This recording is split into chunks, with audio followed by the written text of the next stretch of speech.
লেখিকা মৌসুমী হাজরার অন্তহীন। অফিসে বসে কোনোভাবেই কাজে মন দিতে পারছে না সুহা।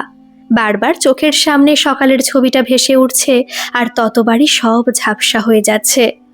2-3 ফোঁটা চোখের জল কাগজের উপর পড়তেই নিজেকে সামলানোর জন্য ওয়াশরুমে চলে গেল সুহা। বিক্রম অনেক আগে বুঝতে পেরেছে সুহার আজ কিছু একটা হয়েছে। অফিসে আসার পর থেকে মেয়েটা মন মরা হয়ে আছে।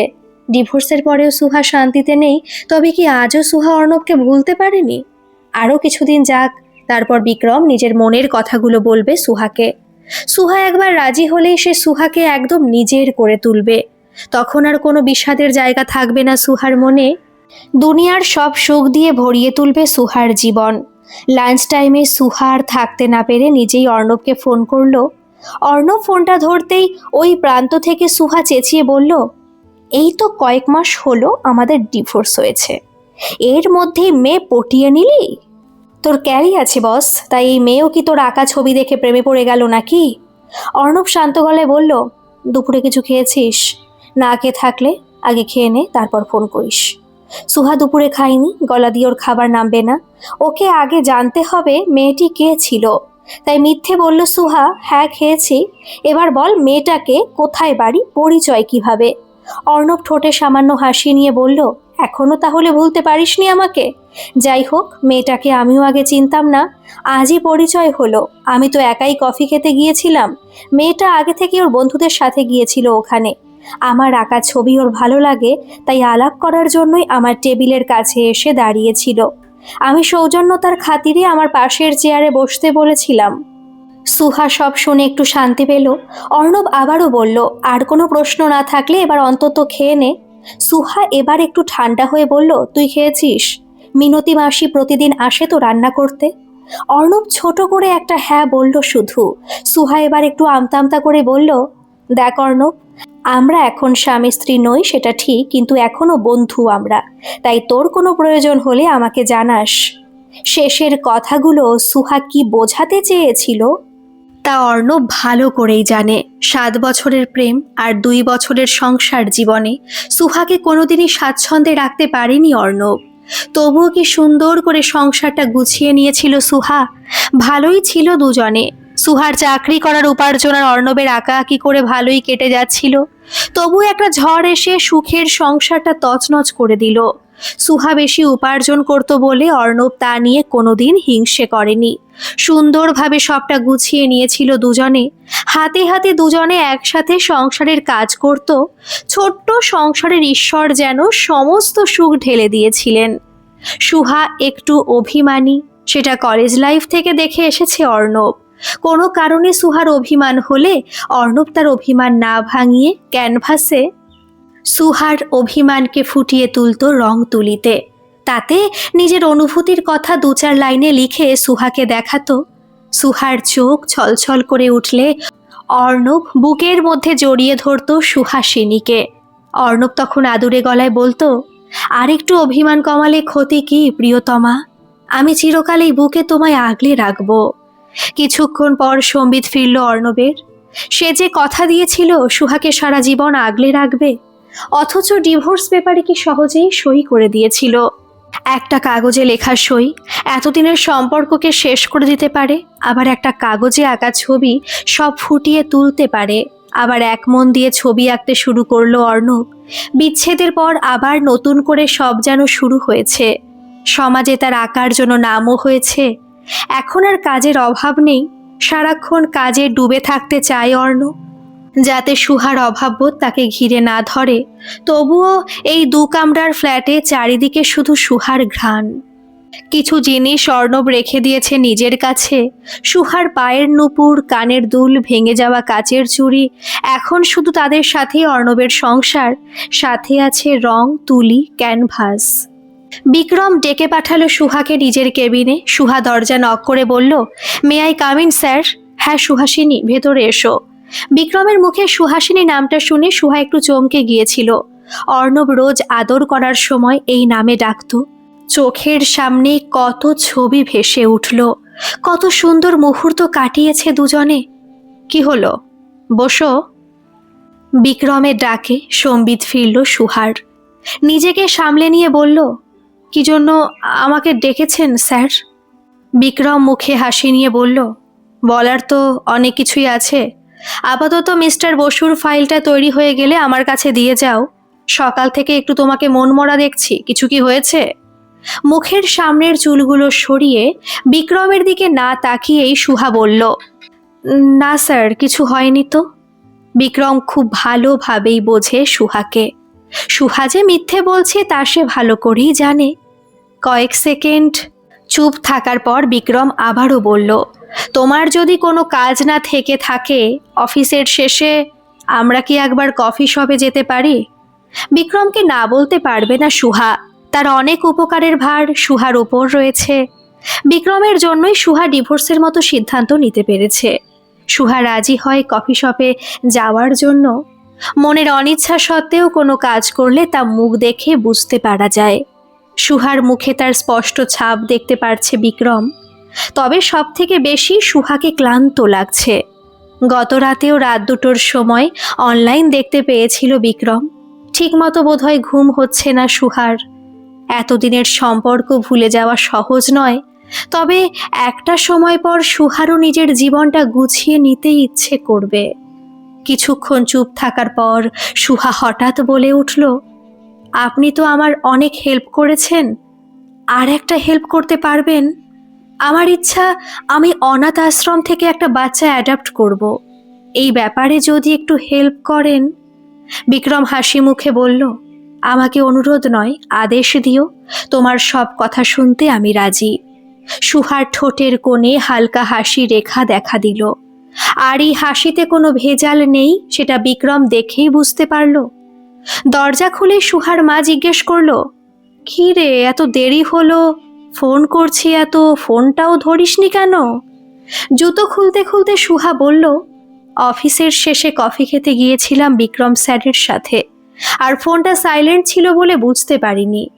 অন্য সময় হলে সুহার মা এই নিয়ে আরো অনেক কিছু বলতেন, কিন্তু যেই উনি শুনলেন যে সুহা বিক্রমের সাথে কফি খেতে গিয়েছিল, তাতেই উনি খুশি হলেন। এমনিতে বিক্রমকে তার ভারী পছন্দ, কারণ বিক্রমের মতো ছেলে হয় না। সুহা যাতে অর্ণবকে ভুলে নতুন করে বিক্রমের সাথে জীবন শুরু করে তার চেষ্টাই করছেন উনি। সুহা, আমি ভেতরে আসব? বাবার গলা পেয়ে সুহা বলল, হ্যাঁ বাবা, এসো। সুহা তখন ল্যাপটপে কাজ নিয়ে বসেছিল। সব কাজ সরিয়ে রেখে সুহা তার বাবার কাছে এসে বসলো। এই একটা মানুষের সাথে সুহা কথা বললে তার মন ভালো হয়ে যায়। সুহার বাবা বললেন, শুনলাম আজ বিক্রমের সাথে কফি খেতে গিয়েছিলি, ভালো করেছিস। মাঝে মধ্যে বন্ধু বান্ধবীদের সাথেও সময় কাটাবি, দেখবি মন ভালো হয়ে যাবে। সুহা হাসি মুখে বলল, সেই চেষ্টাই তো করি বাবা। সুহার বাবা সুহার মাথায় হাত বুলিয়ে বললেন, শুধু একটা কথা মাথায় রাখিস মা, আমরা যা দেখি তা সব সময় সত্যি হয় না। তাই আবেগে পড়ে কোনো সিদ্ধান্ত না নেওয়া ভালো। সময় আছে, তাই ভালো করে জেনে বুঝে পা ফেলা উচিত। সুহা ভালো করেই জানে তার বাবা বিক্রমের ব্যাপারে কথাটা বললেন। সুহা আবার বলল, ভয় নেই বাবা, আমি একই ভুল বারবার করব না। তবে এটাও ঠিক, আমি অর্ণবকে এখনো ভুলতে পারিনি। তাই হয়তো বিক্রম স্যার কোনোভাবেই আমার মনে এখনো কোনো জায়গা বানাতে পারেননি।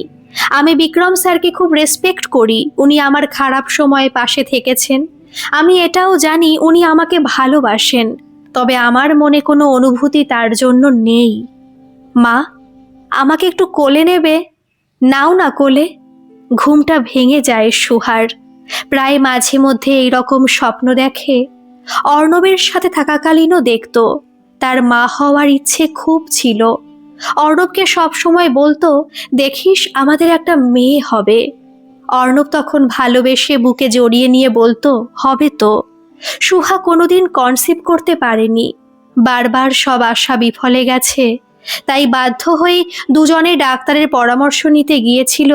সেখানেই দুজনেরই পরীক্ষা হয়েছিল। সেদিন খুব অপেক্ষায় ছিল সুহা। অর্ণব রিপোর্টগুলো এনে বলেছিল, আমার মধ্যে অনেক খামতি আছে, আমি বাচ্চার বাবা হতে পারবো না। তুই কোনোদিন মা ডাক শুনতে পাবি না আমার জন্য। কান্নায় ভেঙে পড়েছিল অর্ণব। সুহা সেদিন পাথরের মতো দাঁড়িয়েছিল এক কোনায়। তার ঠিক কয়েক মাস পরেই ডিভোর্সের সিদ্ধান্ত নেয় সুহা।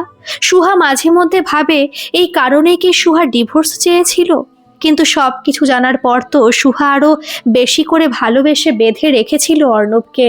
আধুনিক চিকিৎসায় কিভাবে তারা মা বাবা হতে পারবে সেই পরামর্শ নেওয়ার কথা ভাবছিল সুহা।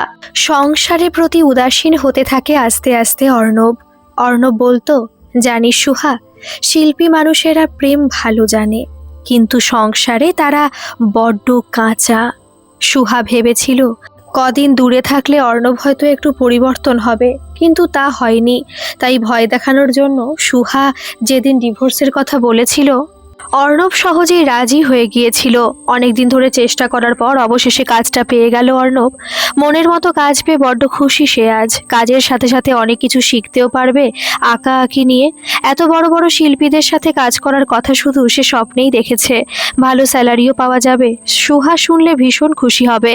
ফোনটা বের করে অর্ণব সুহাকে ফোন করতে গেল, কিন্তু হঠাৎই তার মনে হলো সুহার আগে খবরটা অন্য একজনকে আগে দেওয়া দরকার। সুহার থেকেও বেশি খুশি হবেন তিনি। হ্যাঁ অর্ণব, বলো, অনেকদিন ফোন করনি, আজ বুড়োটাকে মনে পড়লো তাহলে? সুহার বাবার শান্তভাবে এই বলা কথাগুলো অর্ণবের হৃদয়ে যেন শীতল বাতাস বয়ে গেল। অর্ণব খুব আস্তে আস্তে বলল, ভালো আছেন আঙ্কেল? শরীর ঠিক আছে তো? সুহার বাবা একটু অভিমান করেই বললেন, কি করে আর ভালো থাকি বলো, এই বয়সে কোথায় ভাবলাম একটু শান্তিতে জীবনযাপন করব, তা নয়, তোমাদের এই অশান্তি দেখে এখন আর বাঁচতে ইচ্ছে করে না। অর্ণব সুহার বাবাকে থামিয়ে দিয়ে বলল, এইসব কি বলছেন আঙ্কেল? এই রকম কথা বলবেন না প্লিজ। আমার নিজের বলতে কেউ নেই, তাই তো আজ সুখবরটা দেওয়ার জন্য সবার আগে আপনাকেই ফোনটা করলাম। আঙ্কেল, আমি চাকরিটা পেয়ে গেছি। এতদিন পর আমি মনের মতো কাজ পেলাম। সুহার বাবা ভীষণ খুশি হয়। তারপর বলেন, এখনই সুহাকে জানানোর কোনো প্রয়োজন নেই। এবার যা করার আমি করব। আমার শুধু কয়েকটা প্রশ্নের উত্তর দাও। তোমাদের ডিভোর্সের আগে সুহার মা আর বিক্রম তোমার সাথে দেখা করতে গিয়েছিল তোমার আর সুহার সম্পর্কটা ঠিক করার জন্য। সেদিন কি কি তোমাদের কথা হয়েছে আমাকে বলো। যদি সত্যি না বলো তাহলে জানবো তুমি কোনোদিন আমাকে তোমার কাছের মানুষ বলে ভাবোনি। অর্ণব আর চুপ করে থাকে না, সে সব জানায়। এতদিন বুকের মধ্যে চেপে রাখা পাথরটা আজ নামাতে পেরে বড্ড হালকা লাগছে অর্ণবের। সুহার বাবা ব্যালকনিতে বসে বাইরের জগৎটাকে দেখতে থাকেন। শহরের মানুষগুলো দিন দিন কেমন যান্ত্রিক হয়ে যাচ্ছে। ভালোবাসা নেই, অনুভূতি নেই, শুধু হিংসা আর ভালো থাকার লড়াই। সুহার মা চা দিতে এসে বলল, ডিনারে কি খাবে? সুহাজ বিক্রমের সাথে ডিনার করে ফিরবে, তুমি আর আমিই খাবো। সুহার বাবা সুহার মায়ের হাতটা ধরে পাশে বসিয়ে বললেন, তুমি সুহাকে খুব ভালোবাসো তাই না?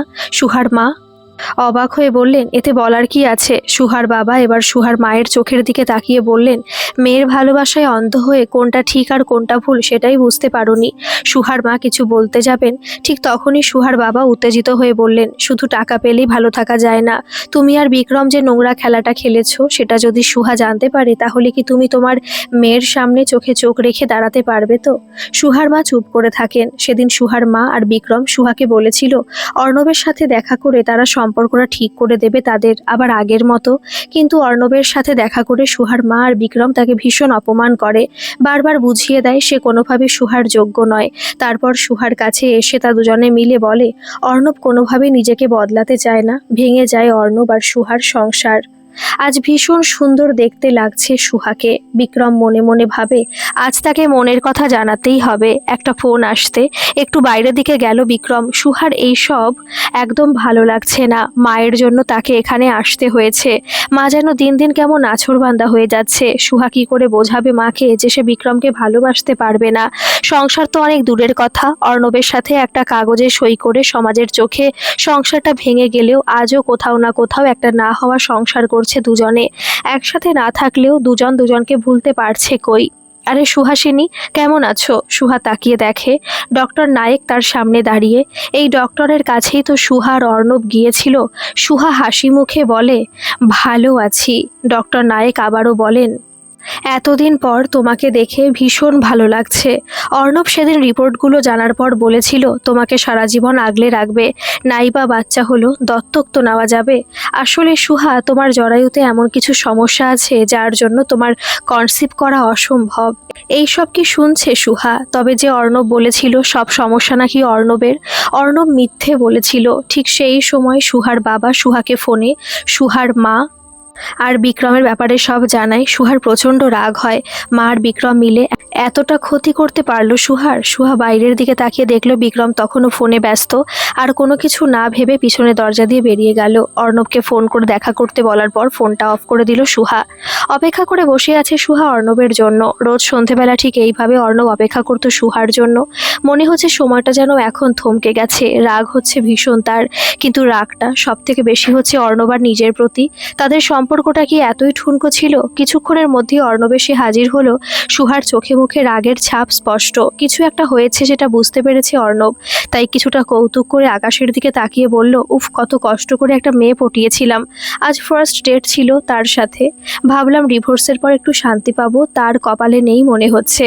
সুহা মনের ভেতরে ওঠা ঝড়কে বুঝতে না দিয়ে শান্ত গলায় বলল, একটু একসাথে পাশাপাশি হাঁটবি দুজনে? এইদিকে রাস্তাটা বেশ নিস্তব্ধ আজ। অনেকদিন পর সুহা আর অর্ণব পাশাপাশি হাঁটছে। দুজনের কত কি বলার আছে, তাও তারা চুপ। সুহা নিজে থেকেই বলল, আমরা চাঁদকে বেশি প্রাধান্য দিই, কিন্তু অমাবস্যাতে সে উধাও হয়ে যায়। অথচ ধ্রুবতারা যে সবসময় সাথে থাকে তাকেই আমরা ভুলে যাই। অর্ণব কিছুটা অবাক হয়ে বলল, এইসব কথার মানে কি? সুহা অর্ণবের হাতটা ধরে দাঁড়িয়ে গেল। তারপর কান্না ভেজা গলাতে বলল, তোকে এতটা মহান হতে কে বলেছে? আমার অনেক খামতি, তবু এত ভালোবাসিস কেন আমায়? বাচ্চা না হওয়ার সমস্যা আমার, তোকে বোঝার ক্ষমতাও নেই আমার, তবুও কেন তুই আমাকে ভালো? শেষের দিকে কথাগুলো বলার আগেই অর্ণব সুহাকে জড়িয়ে ধরল। ঠিক কতক্ষণ এইভাবে জড়িয়ে ধরেছিল সুহা জানে না, তবে তার মনে হচ্ছিল বিচ্ছেদের আগে যদি সুহা একবার এইভাবে অর্ণবকে জড়িয়ে ধরতো তাহলে এতদিন ধরে এতটা কষ্ট পেতে হতো না। রাস্তার বাকি অংশ হাঁটতে হাঁটতে তারা আবার পুরনো সংসারকে নতুনভাবে শুরু করে নিয়েছিল। যা কিছুই হোক না কেন, এবার আর একে অপরের হাত কিছুতেই ছাড়া যাবে না। গল্পটি কেমন লাগলো অবশ্যই কমেন্ট করে জানাবেন, আর ভালো লাগলে একটা সাবস্ক্রাইব করে আমার পাশে থাকবেন। ধন্যবাদ।